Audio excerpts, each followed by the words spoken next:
A lot of the things, the thoughts go through my head as I'm trying to put together an accounting update to sort of saying, what can I bring across to you that's going to be helpful to the next busy season or some of the things that you need to know about what's coming up.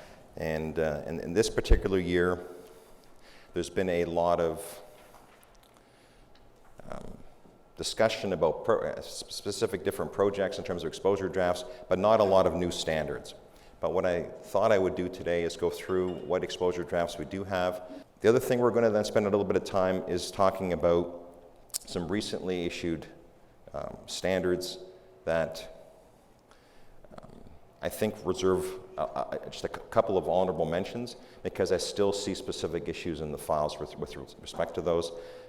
Most of you know that they're effective, but I don't see it quite reflected in the documentation yet.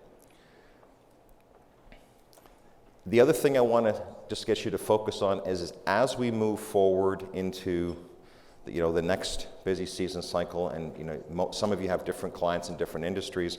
The other thing that I think is important to kind of just at least take a step back to see how are certain types of transactions, or how is the economic environment that we're currently in potentially impacting your clients, which will then lead to accounting issues, disclosure issues, and potentially then some assurance issues, whether it's an audit or review.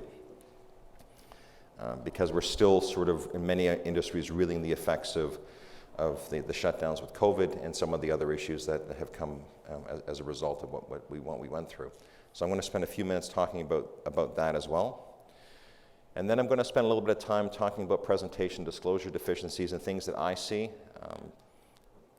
More and more, it's kind of my talking to also people that are in this industry in terms of the kinds of things they're seeing, because there's less detailed information available.